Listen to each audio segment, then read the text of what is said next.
श्रद्धेय श्री साहेब जी, मुद मंगलमय संत समाज, सत्संग प्रेमी बंधुओं, श्रद्धा मूर्ति देवियों और प्यारे बच्चों,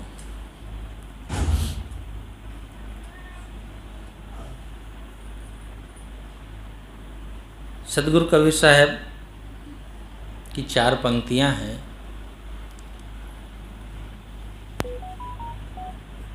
साहब ने कहा है बीजक में कि भंवर उड़े बग बैठे आई, रैन गई दिवसों चली जाई, हल हल कांपे बाला जीव, ना जाने का करिहें पीव, कांचे बासन टिके न पानी, उड़ गए हंस काया कुम्हिलानी, काग उड़ावत भुजा पिरानी, कहें कबीरिया कथा सिरानी। इन 4 पंक्तियों में ही सदगुरु जीवन के सभी पहलुओं को छू लेते हैं। यही 4 पंक्तियां हमारे जीवन की संपूर्ण विकास के लिए और जीवन में आत्म शांति के लिए काम कर जाएंगी, यदि इन पर हम ठीक से मनन करें। पहली बात साहब कहते हैं, भंवर उड़े बग बैठे आई। आप लोग जानते हैं कबीर साहब की वाणी लाक्षणिक होती है। वे कहना कुछ चाहते हैं और शब्दों का प्रयोग कुछ करते हैं। साहब कहते हैं, भंवरे उड़ गए, बगुले आकर बैठ गए, रात बीत गई, अब दिन भी बीता जा रहा है। अर्थ इतना ही है, भावार्थ इतना ही है, लेकिन इससे कोई मतलब निकलता नहीं है। उनके कहने का मतलब है, जैसे भंवरे काले होते हैं वैसे काले बाल चले गए, और बगुले सफ़ेद होते हैं तो बगुलों जैसे सफ़ेद बाल हो गए। यानी जवानी चली गई, बुढ़ापा आ गया। कहना वे यही चाहते हैं। अब जवानी चली गई, बुढ़ापा आ गया। और दूसरी बात, रात बीत गई, दिन भी बीता जा रहा है। रात अज्ञान की प्रतीक है और दिन ज्ञान का प्रतीक है। जितनी भी खानियां हैं मानवेतर, वे सब अज्ञान में ही बीत जाती हैं। मनुष्य जीवन जब मिलता है तो यह ज्ञान का प्रतीक है, और ये भी बीता जा रहा है, क्योंकि सुनने वाले सब मनुष्य हैं ना, और सब जानते हैं कि हमारे इतने दिनों का जीवन, इतने वर्षों का जीवन कैसा बीता। कोई ऐसा कह सकता है कि जितना हम जिए हैं ठीक से जी लिए हैं, अपने पूरे जीवन का हमने लाभ उठा लिया। जब से बच्चा जन्म लेता है तब से और जीवन के अंत तक, यदि बूढ़ा होकर के शरीर छूटा तो केवल सांसारिकता में जीना और सांसारिकता में पड़े रहना उसके भाग्य में लिखा रहता है। सिखाया ही जाता है वैसी मानसिकता ही होती है लोगों की। जैसा जो जिस क्षेत्र में रहता है वैसे दूसरों को बताता समझाता है। मैं तो समझता हूँ गृहस्थों की गलती भी नहीं है। अब वो जिस क्षेत्र में है वही तो सिखाएंगे। संत महात्मा ही वो सिखाते हैं, वैराग करो, ध्यान करो, चिंतन करो, कल्याण करो। क्योंकि जो जेहि मार्ग में रहत तहदी सलावन हेत, और निज निज प्रेमी के मिलत तैसे ही शिक्षा देत। ये सदगुरु विशाल साहब के वाक्य हैं कि जो जिस मार्ग में रहता है उसी मार्ग में लाने की चेष्टा करता है। चोर आदमी चोरी करना सिखाएगा, अरे चलो 4 घंटे मेहनत करेंगे रात में, बस 6 महीना बैठ के खाएंगे, वही सीख देता है। शराब पीने वाला, नशा करने वाला वैसी सीख देता है। तो गृहस्थ जीवन में जो जी रहे हैं वे बच्चों को वही सीख देते हैं। छोटे छोटे बच्चों को भी वही सीख दी जाती है जो अनजान है, जिनको ज्ञान नहीं है संसार का, सांसारिकता को। ऐसे बच्चों को भी वही सीख देना घर के बड़े बुजुर्ग शुरू करते हैं। हमने छोटे बचपन में देखा, माताएं आम खाती आम में जो बीज होता है ना, कच्चे आमों में उसको निकालते हैं, उसको दबाओ तो कूद के इधर जाएगा। तो कहें भैया की शादी किधर होगी, उसको दबाएं इधर जाएगा, जिधर वो गिरा हाँ इधर से होगी। और भैया कितना बड़ा है, 2 साल का, 2.5 साल का, 3 साल का, वही भैया को सिखाते हैं। अब यह ज्ञान ही नहीं है कि इससे क्या उसको मतलब है, क्या समझेगा। गांधी जी की शादी, गांधी जी से पूछा कि बहुत छोटे में शादी आपकी कर दी गई, आपको याद है? कहीं कहाँ याद है, और हमको तो पता ही नहीं था कि शादी क्या होती है। हम समझे एक लड़की मिलती है दोस्त खेलने कूदने के लिए। बाराबंकी का एक लड़का आया हमारे पास, कहीं भ्रमण में थे, तो बड़ा प्रेम करे, बैठे उठे, 12 साल की उम्र रही होगी, संतों की सेवा करे। तो ऐसा लगा कि ये तो बड़ा भक्ति भावना वाला है, और हम लोगों को थोड़ा प्रेमी मिल जाए तो लगता है ऐसा ना हो साधु बन जाए तो और अच्छा है। तो बस वही सीख देने लगे। तो मैंने कहा कि बेटा खूब पढ़ाई कर लो, उसके बाद में जब बड़े होना तब शादी करना। तुरंत गैर वैराग की बातें कहो तो घर वाले भी नाराज़ हो जाएंगे कि बाबा जी आए हैं साहब जी, और देखो लड़के को क्या सिखा रहे हैं। तो मैंने कहा, तो ये जब बात मैंने कहा कि तो बड़े हो जाना और सर्विस करना अच्छे तरह से, तब शादी करना, और तब संसार को समझ लेना कि संसार में सुख है कि दुख है, सब कुछ समझ के तब संसार में उलझना। थोड़ी सी बात ऐसे बता रहा, तब तक सब लोग देख के हंसने लगे मेरी बात कहने पर। तो मैंने कहा भाई क्या गलत हो गया कुछ क्या? अरे क्या गलत क्या है, तो साहब इसकी तो शादी हो गई। हमने कहा ये तो भी 10-12 साल का, कहा 2 साल पहले हुई है, 8 साल 10 साल का था तब। हमने कहा इतनी छोटे, लेकिन बाबा कह रहे थे कि हमारे सामने शादी कर दो पोता की, ने हम मर जाएंगे तो देखेंगे कैसे, शादी नहीं देख पाएंगे, पता नहीं कब शरीर छूट जाए। अब पता नहीं उनकी मुक्ति उक्ति नहीं होती भला बिना शादी देखे, पोते की शादी देख करके मरेंगे तो कल्याण जल्दी हो जाएगा।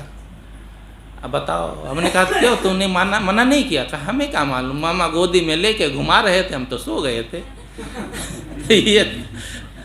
ये दशा है संसार के। ये तो कभी कहीं उदाहरण होता है। आदमी क्या करता है जीवन में, कुछ भी नहीं, बस उतना ही याद है। जीवन का फल जिससे होना चाहिए वह हमें याद ही नहीं। तो साहब कहते हैं बुढ़ापा आए, तब बुढ़ापा आए तो बुढ़ापा तो आ जाएगा, फिर बुढ़ापा में कर क्या पाएंगे? जो हम टालते रहते हैं ना, टालने की आदत जो हम लोगों में है कि आगे करेंगे अमुक काम, जो धर्म कर्म का काम है, आत्म शांति का काम, वो बुढ़ापा में करते हैं। बाकी काम बुढ़ापा के लिए नहीं छोड़ते हैं। मकान बनाना हो, अगर 10 लाख रुपया भी आपको दे दे तो तुरंत नींव खोद करके शुरू कर देंगे। ये नहीं कहेंगे अरे 8-10 साल और रुक जाएं, कहीं जल्दी नहीं है, बस अरे पैसा मिला शुरू करो काम। संसार की उपलब्धि के विषय में हम हर समय सचेत हैं। केवल कल्याण के काम के लिए, आत्म शांति के लिए हम समय बिताते रहते। और यह समय बिताना हमारे लिए कितना हानिकारक होता है ये हम समझ सकते हैं। जितने बूढ़े हैं यहाँ पर सब समझें, अपना जवानी का समय बीत गया, अब बुढ़ापा में कुछ भी करना चाहे कर सकते हैं। और ज़्यादा शिथिल हो जाए, अभी तो थोड़ा स्वस्थ दिखते हैं, बहुत शिथिल हो जाए, कहें कि साहब के यहाँ 1 तारीख को सत्संग है, चलो भैया पहुँचा दो, तो भैया कहता हमको तो इलाहाबाद जाना है, हमें फुर्सत ही नहीं है। अब आप ना टेम्पो पकड़ सकते ना आ सकते। शरीर अगर अस्वस्थ हो, ज़्यादा कमज़ोर हो जाए तो आप चाहते हुए भी नहीं कर सकते हैं। मन में भावना हो तो शरीर से ही तो करना है। तो शरीर को उस अवस्था तक पहुंचने के पहले उस शरीर से जब तक वह सुदृढ़ है उसी समय कर लेना चाहिए। लेकिन इतना हम करते कहाँ हैं? मौत आ जाए, अंतिम समय आ जाए, तब भी हम सचेत नहीं होते हैं। बचपन से लेकर के अंतिम समय तक केवल बेबहानी में हम जीते हैं। बच्चा जब जन्म लेता है, मैं एक बार गुजरात गया तो वहाँ एक भावनगर ज़िला है, तो वहाँ एक शमशान भूमि था। अब उत्तर प्रदेश में तो ऐसी शमशान भूमि नहीं दिखाई देती, थोड़ी बोड़ी बना देते हैं, जलाने वलाने की जगह बना देते हैं। वहाँ तो बहुत दिव्य बढ़िया, उसको अगर लिखा ना हो तो समझ भी नहीं पाएंगे कोई शमशान भूमि है। बढ़िया बढ़िया चित्र और सुंदर प्रांगण होता है। तो वहाँ एक सप्त जीवन चक्र बना था, 7 दिनों का मनुष्य का जीवन है। सोमवार को बच्चा पैदा हुआ, मंगलवार को बड़ा हुआ, पढ़ने गया, बुधवार को नौकरी मिल गई, गुरुवार को शादी हुई, शुक्रवार को बच्चे हुए, शनिवार को बीमार हुआ, रविवार को मर गया, छुट्टी। बस 7 दिन में ही जीवन, मतलब 7 दिन होते निर्धारित जो किए गए। तो इसी में किसी का जन्म होगा, इसी में अंत होगा, इतने में ही जीवन खो दिए।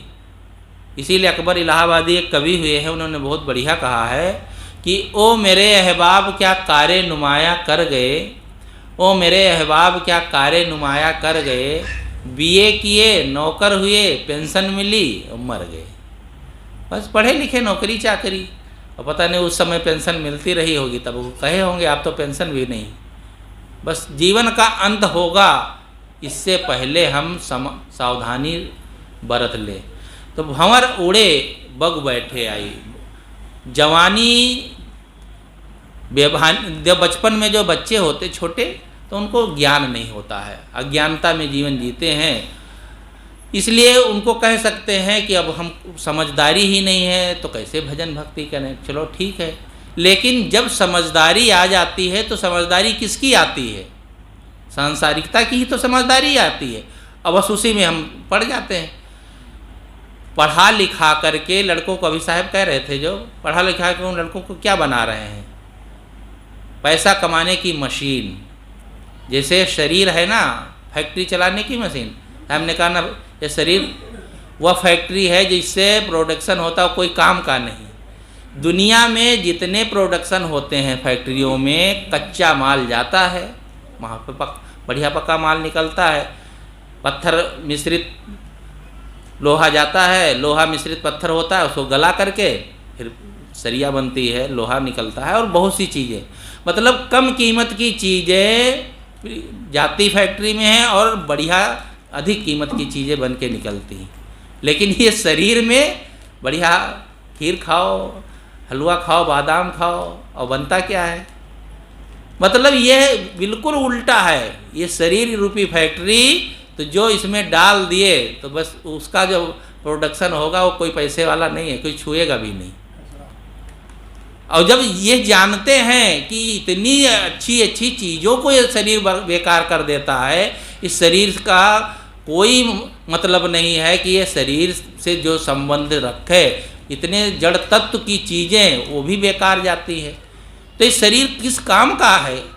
इस शरीर से यदि कल्याण का, भजन का काम नहीं किया गया तो ये बेकार ही हो जाता है। तो ये जीवन में हमें समझना चाहिए कि बचपन तो चला गया बेभानी में, लेकिन जवानी में तो समझदारी हो, वो भी नहीं होता। बच्चों को पढ़ाते लिखाते हैं, बस्ता लाद देते हैं, 8 किलो का बच्चा तो 10 किलो का बस्ता, बस जल्दी जाए पढ़ लिख करके, और बस मशीन तैयार हो जाए, डॉक्टर बने, इंजीनियर बने, कलेक्टर बने। यह भौतिक क्षेत्र के लिए ठीक है, लेकिन वही कलेक्टर मास्टर डॉक्टर बन जाए, आदमी ना बने क्या? मनुष्य बनाने की कभी चेष्टा है? आप कहोगे मनुष्य क्या बनाएंगे, तो मनुष्य है ये है। मनुष्य कहाँ है? जब तक मानवता उसके अंदर नहीं आएगी, समझदारी नहीं आएगी, तो मनुष्य कहाँ है? वो 2 हाथ पैर हो जाने से मनुष्य होता है? आतंकवादी में मनुष्य हैं क्या? उग्रवादी, नक्सलवादी, चोर, डकैत, ये शरीर मात्र मनुष्य नहीं होता है। मानवता आए तब मनुष्यता आती है, तब वो मनुष्य कहलाता है। अब उसको वैसा सिखाए नहीं। कभी कोई बच्चे को सिखाते हैं, साहब आए बंदगी करो, साहब के पैर छुओ, सिखाओ तब, क्योंकि बच्चा, मनुष्य का बच्चे को सब कुछ सिखाना पड़ता है। मनुष्य के अलावा जितने प्राणी हैं उनको कुछ नहीं सिखाना है, क्योंकि उनको तो भोग भूंगा में रहना, तो खाने पीने की व्यवस्था वो अपने आप सब सीख लेते हैं, और अपनी प्रकृति के अनुसार, अपने खाने के अनुसार वे सब जी लेते हैं, और वो पता नहीं अनादिकाल से वो सब सीखते चले आ रहे हैं, इसलिए उनको कुछ नहीं सिखाना पड़ता। और मनुष्य का बच्चा भी अनादिकाल से पता नहीं कितनी बार जन्म लिया होगा, लेकिन इसको सदैव सिखाना पड़ता। जब जन्म लेता है तब सिखाओ, बोलना सिखाओ, चलना सिखाओ, अगर ये बच्चे को कोई माँ ना सिखाए तो पापा मम्मी कुछ नहीं कह पाएगा, बोल भी नहीं पाएगा। ये हर चीज़ इसको सिखाना पड़ती है। अब बाहर की बातें तो आप सिखा देते हैं, लेकिन नैतिकता, सदाचार, ये भी तो कभी सिखाना चाहिए। और जो नहीं सिखाता है और जो ऐसे बच्चों को इस पर ध्यान नहीं देता है बच्चों पर, वही बच्चे जो है माता पिता के लिए, समाज के लिए अभिशाप बनते हैं। वो डॉक्टर, मास्टर, वो इंजीनियर भले बन जाएं, धन कमाएंगे और बहुत ऊंचे ऊंचे ओहदे पर पहुंच जाएंगे, लेकिन माँ बाप के लिए अभिशाप ही बनते हैं, क्योंकि उन्हें संस्कारित नहीं किया गया, अच्छे संस्कार नहीं दिए गए कि जिससे वह समाज की, देश की और माता पिता की, हम कहते हैं बहुत बड़ी सेवा कोई ना कर पाए, बहुत बड़ा इतना ज़्यादा नहीं है उसके पास शक्ति सामर्थ्य, तो समाज बहुत देश की सेवा नहीं कर सकता। लेकिन जहाँ रहते हैं, जिस समाज में रहते हैं, जिस परिवार में, उतने भर की तो हम व्यवस्था कर सकते हैं, उतनों की तो सेवा कर सकते हैं। जब 4-6 बच्चों को, 8-10 बच्चों को भी माता पिता पाल पोस लेते हैं, खिला पिला देते हैं, शादी ब्याह बच्चों की कर देते हैं, सारी व्यवस्था कर देते हैं, तो वो 2 माता पिता की व्यवस्था क्या 4-6 लोग मिल के नहीं कर सकते हैं? कर सकते हैं, लेकिन करते क्यों नहीं हैं? उसमें सारी गलती उन्हीं की मत नहीं है, उनको ऐसे संस्कार दिए नहीं गए। अब पूर्व जन्म के संस्कार कोई किसी के हैं और कर रहा है तो धन्यवाद है उसका, नहीं तो इस जीवन में कैसे समझेंगे। एक लड़का पढ़ लिख करके डॉक्टर हुआ, उसे माँ ने पढ़ाया लिखाया, गरीब माँ थी। अब बेचारी गरीब माँ थी तो बर्तन किसी के यहाँ मांझ करके, कपड़े धोकर, बहुत गरीबी में इसी तरह से मजदूरी करके कुछ पैसा कमाई और बच्चे को पढ़ाया। और वो बच्चे को कोई संस्कार नहीं मिले कि माँ बाप की, गुरुजनों की कैसे सेवा की जानी चाहिए, अच्छे संस्कार नहीं मिले। वो डॉक्टर तो हो गया, इधर पिता का जब शरीर छूट गया, माँ अकेली रह गई। अब गांव में वो रहती थी तो बीमार पड़ गई, तो उसने सोचा मेरा बेटा ही डॉक्टर है, क्यों ना अपने बेटे से दवाई मंगा लूँ। तो उसने चिट्ठी लिखी और शहर जो जा रहा था उसको पकड़ा दिया, कहा ये चिट्ठी दे देना। पता चला तो वो बेटे ने कहा माँ तो मैं ठीक है, मैं दवाई भेज दूँगा। दवाई भेज दिया और उसका बिल भी भेज दिया। तो माँ ने कहा अरे इतने रुपए की दवाई, बिल? कहा माँ बस बताने के लिए, पैसा देने की ज़रूरत नहीं है। बिल दिया, अब माँ को बिल देने की क्या ज़रूरत है? लेकिन उस डॉक्टर को ये भी समझदारी नहीं थी। एक दिन बहुत बीमार हुई तो उसने सोचा अब यहाँ से कहाँ दवाई मंगाती रहूँगी, बच्चे के पास चली जाऊँ, वहीं पर दवाई कर लूँगी। तो लड़के को फ़ोन करवाया तो लड़के ने कहा नहीं नहीं माँ वहीं रहो गांव में, हम वहीं दवाई भेज देंगे, हमको मालूम है। लड़की माँ ने सोचा कि ये बहाना कर रहा है, यहाँ मैं ठीक भी नहीं होंगी, और बस चल दी वो। जब पहुँची शाम को, डॉक्टर ने देखा घर पर माँ आई है तो वो डांटने लगा और इतना गुस्सा हुआ, माँ तुमको मना किया था, यहाँ क्यों आ गई? अब माँ को बड़ा कष्ट हुआ। जब ज़्यादा किसी को कष्ट होता है तब वह सह नहीं पाता, और ख़ास करके ज़्यादा कष्ट अपनों से होता है, दूसरों से इतना कष्ट नहीं होता। दूसरे गाली वाली दे दे, वो भी गाली दे देगा, लाठी उठा लेगा, उसकी खोपड़ी फोड़ देगा, उसकी खोपड़ी फोड़ देगा, सब हो जाएगा मारपीट, और फिर सब बराबर, और फिर अपना अपना काम। मानसिक पीड़ा जो होती है अधिकतर वह होती है अपनों से। कोई फूल मार दे तो पत्थर मारने से कम होती है। अब उसको बड़ी पीड़ा हुई कि देखो मैंने पाला पोसा, इतनी मेहनत के पढ़ाया, फिर भी ये लड़का देखो अब 1 रात 2 रात के लिए अपने पास नहीं रख सकता है कि मेरी कुछ सेवा कर सके। लेकिन उसे इतनी पीड़ा हुई तो वह सोचा कि अब रहना ठीक नहीं, सुबह चुपचाप चली गई वापस। अब वो सह नहीं पाई, 4-6 दिन तक घुटती रही, फिर उसका शरीर छूट गया। वहाँ से फ़ोन आया कि तुम्हारी माँ का शरीर छूट गया। तो डॉक्टर कहता है कि अभी हमारे पास मरीज़ ज़्यादा है, इनको ज़रा देख लूँ तो शाम तक आ जाऊँगा।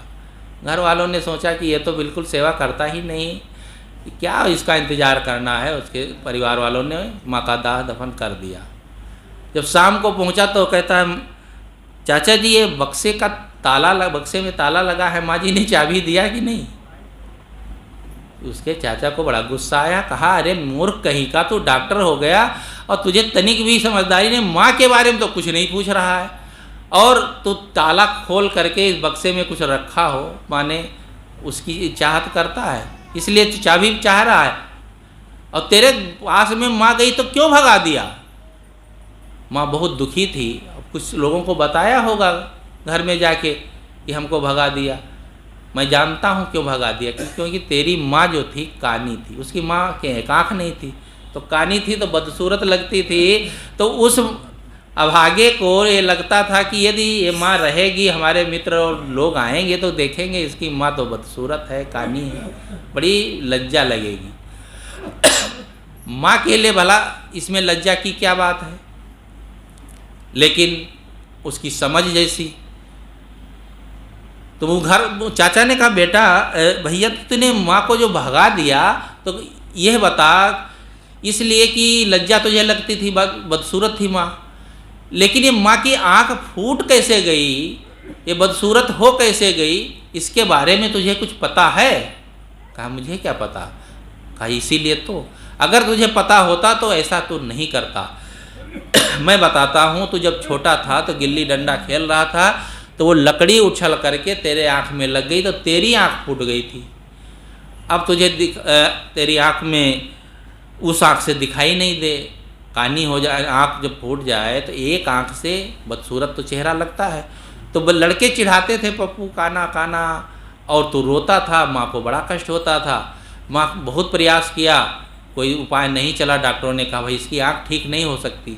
बड़े डॉक्टर के पास गई तो उसने कहा कि हाँ ठीक, इसकी ये आँख नहीं ठीक हो सकती, लेकिन दूसरे की आँख अगर लग जाए तो ये देखने लगेगा, सुंदर लगेगा। तो माँ बेचारी कहाँ से आँख लाए, क्या की व्यवस्था करे? तो एक सोचते सोचते एक दिन उसने निश्चय कर लिया, क्यों ना मैं अपनी आँख निकलवा के बेटे में लगा दूँ, मेरा बेटा सुंदर दिखने लगेगा, और मैं तो बूढ़ी हूँ तो क्या थोड़े दिन की ज़िंदगी। अब मुर्दा की तो आँख लगाई जाती है निकाल करके, जिंदा की आँख कोई थोड़े निकाल के लगाता, लेकिन वो नहीं मानी और ज़बरदस्ती डॉक्टरों से कह करके और अपनी आँख निकलवा के तेरे लगवा दिया। और तू तो सुंदर दिखे लगा, माँ तो हो गई बदसूरत, अब उस माँ को तूने निकाल दिया। अब ये घटना घटी या कहानी, कहानी क्या, कहानियाँ ही नहीं होती, घटनाएं भी ऐसी होती है कि आदमी के जीवन को बदल देती हैं। तो जीवन का पूरा समय हम कैसे जीते हैं, हम कैसे अपने संस्कारों को बनाते हैं, यह हम पर निर्भर करता है। और यह तभी होगा जब हम स्वयं संस्कारित हों, तब अपने परिवार के लोगों पर ध्यान दे पाएंगे, बच्चों पर। तो साहब कहते भंवर उड़े बग बैठे आई, रैन गई दिवसों चली जाई, हल हल कांपे बाला जीव ना जाने का करे हैं पियो। दूसरी पंक्ति में साहब इस शरीर की और संसार की नश्वरता पर प्रकाश डालते हैं। साहब कहते हैं हल हल कांपे बाला जीव ना जाने का करी हैं पियो। दूसरी पंक्ति में कहते हैं लोग थर थर कांपते हैं, यानी घबराते हैं कि पता नहीं भगवान परमात्मा क्या करेगा, कौन सा परमात्मा कौन सा भगवान हमारे लिए डंडा लिए बैठा है कि तुम ऐसा काम करो ऐसा ना करो। कोई कराता है? जैसा हम कर्म करते हैं वैसे उसी के अनुसार हम सुख दुख होते हैं। स्वयं कर्म करो ते आत्मा स्वयं तत्फल म सुनते, स्वयं भ्रमंत संसारे स्वयं तदमात विमुंचते। जीव कर्म आपे करे फलहु भोगत आप, और आप भ्रमत संसार में मोक्ष लाहत है आप। स्वयं किए हुए कर्मों का फल भोगना होता है। कोई ईश्वर परमात्मा देवी देवता ये कोई सुख दुख देने वाले या कर्मों के फल देने वाले नहीं हैं, और देने वाले हैं भी अगर आप मान लें तो आप कहते हैं अच्छा करेंगे तो अच्छा देंगे, बुरा करें तो बुरा देंगे। तो बीच में एजेंट उनको बनाने की ज़रूरत भी क्या है? जब अच्छा करेंगे तो अच्छा मिलेगा, तो बस उतना ही रखें। कोई किसी के भरोसे रहने की ज़रूरत ही नहीं है, दोनों बातें हैं। इसलिए कोई घबराने की ज़रूरत नहीं है कि हमारे जीवन में क्या होगा। अच्छा करते हुए भी यदि जीवन में दुख आते हैं तो भी संतोष रखना चाहिए, क्योंकि पूर्व जन्म तो भी हमारा हुआ है, पहले भी जन्म हो चुका है। ऐसे कुछ कर्म हो गए होंगे जिनका फल भोग हो रहा है, उसमें भी हम मिटा नहीं सकते। जो हमारे जीवन में आज कर्म हो रहे हैं उसका फल आज और आगे मिलेगा, लेकिन कुछ ऐसे कर्मों का फल होता है जो पूर्व में हुआ है कर्म, उसका फल आज मिल रहा है, इसलिए घबराने की ज़रूरत नहीं है। एक व्यक्ति ने कहा कि महाराज हमको बड़ा ऐसा लगता है जो अच्छा करते हैं वो ज़्यादा ही दुखी रहते हैं, और जब गलत करते हैं खूब खाते पीते हैं, मौज उड़ाते हैं, लाखों करोड़ों रुपए कैसी कैसी गाड़ियों में चलते हैं। हमने कहा केवल आप दूर से ही देख करके अनुमान लगा रहे हैं, ज़रा उनके पास जा कर के देखो, उनसे पूछो, उनके दिल पर हाथ रख कर कितना उन्हें, जितना ही जो इस आडंबर में पड़ा हुआ है, गलत करने वाले हर समय भयभीत रहते हैं, 2 नंबर का पैसा कमाने वाले हर समय भयभीत रहते हैं, चोर ही हर समय भयभीत रहता है, पुलिस से डरता रहता है। सज्जन को क्या जानने की जरूरत, अंदर की जो उनकी जो शांति अशांति की बात है वो निकट जाने से पता चलेगा, उनके जीवन को पढ़ने से पता। बाहर के वैभव को देख लिए, वो तो सुख सुविधाएं हैं, पैसा धन हो जाए तो सुख सुविधाएं मिल जाती हैं, तो बस उसी से अनुमान लगा लिया आप, केवल उससे कुछ पता नहीं चलता है। और वास्तव में बात यही है, इसलिए घबराने की ज़रूरत नहीं है, ना तो उसके लिए कोई परेशान होने की ज़रूरत है। हमारे जीवन में क्या होगा, हमारे जीवन में वही होगा जो हम जैसा कर्म करेंगे। यहाँ नेकी बदी 2 रास्ते हैं, गौर से सुन लो, तुम्हें चलना है जिस मार्ग से अपना रास्ता चुन लो, मगर चलने से पहले सोच लो अंजाम क्या होगा, भलाई कर भला होगा, बुराई कर बुरा हो।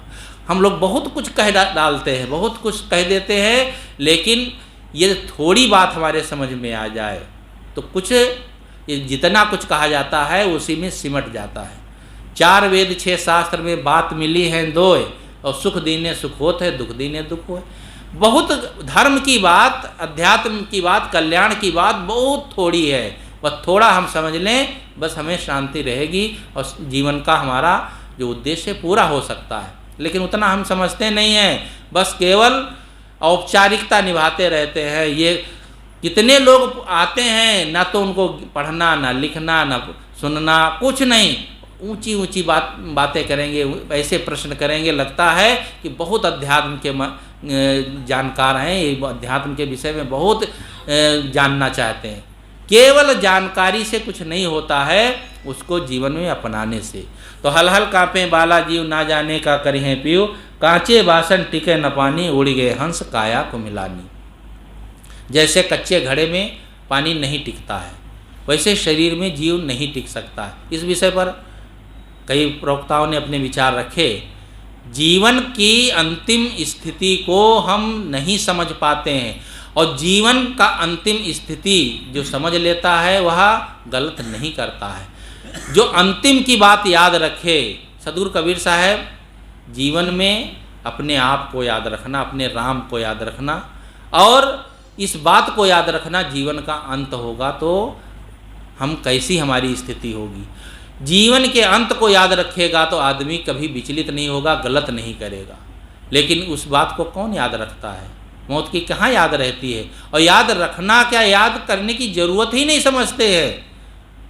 यही सबसे बड़ा तो आश्चर्य लगता है। जब यक्ष ने युधिष्ठिर से पूछा था दुनिया का सबसे बड़ा आश्चर्य क्या है, कई प्रश्न किए थे, उसमें यह भी कहा था कि अन्य भूतानि गच्छन्ति जमालयम शेषा स्थावर मिच्छन्ति किम आश्चर्यमता परम। एक एक करके सभी प्राणी संसार से जा रहे हैं, और जो बचे हैं वे सदा यहीं बने रहना चाहते हैं, बिल्कुल टस से मस नहीं होना चाहते हैं। इससे बड़ा आश्चर्य क्या होगा। इस बात को हम समझें, जीव का और शरीर का जो वियोग होगा वह अनादिकाल से होता रहा, इसमें कुछ नया होने ही वाला नहीं है। अभिराम साहब ने पूरा विवरण दिया कि शरीर क्या है, जड़ प्रकृति का है, और चेतन शुद्ध आत्मा हम स्वयं हैं। ये इससे बस मिलन हुआ है, वियोग। जो मिलन होता है, संयोग होता है, उसी का वियोग होता है। अब शरीर और जीव का संयोग हुआ तो वियोग हो जाएगा। बस जब तक संयोग तब तक जीवन है, और जैसे ही वियोग होगा जीवन ये समाप्त होगा। तो यही जीवन तो समाप्त होगा, फिर तो मिलन करेगा ना, बस तो यही चलता रहेगा। तो इसमें आश्चर्य की कोई बात नहीं है, और ना तो परेशान होने की बात है, दुखी होने की। हमारा प्रिय चला गया, अरे कौन किससे चला गया, कौन किसके साथ आया था, ना किसी के साथ कोई आया था, ना तो कहीं जाना है। बस केवल मिलना बिछुड़ना जैसे मनुष्यों का मनुष्यों से होता है, प्राणियों का प्राणियों से होता है, वैसे इन जड़ तत्वों का और जीव से मिलन हो जाता है, बस वियोग होता है। तो हल हल कापे जाला जीव का ना जाने का करिहे पीऊ, और कांचे बासन टिके न पानी, उड़ गए हंस काया कुमिलानी। फिर शरीर से जीव निकला, फिर काया कुमिला जाती है। 5 तत्व का पूतरा, ये 5 तत्व से बना हुआ है, 5 तत्वों में मिल जाएगा।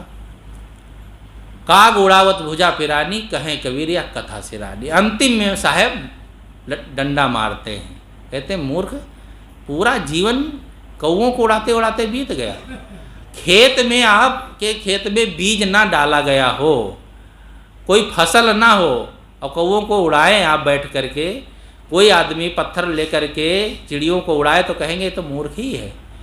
जीवन में कोई बीज हमने डाला ही नहीं, धर्म कर्म का, सत्संग का, भक्ति का कोई बीज ही नहीं डाला, बस बेकार के काम किए चले जा रहे हैं, बस कौओं को उड़ा रहे हैं जैसे पत्थर से, जिसका कोई जीवन में अर्थ नहीं है, जिससे कोई फायदा नहीं होने वाला है, वह काम हम करते रहते हैं जीवन भर, बस जो जीवन का मुख्य काम है वो रह जाता है।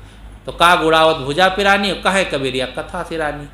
ये जीवन की कथा सिरा जाती है, नहीं समाप्त हो जाती, ठंडी हो गई कथा।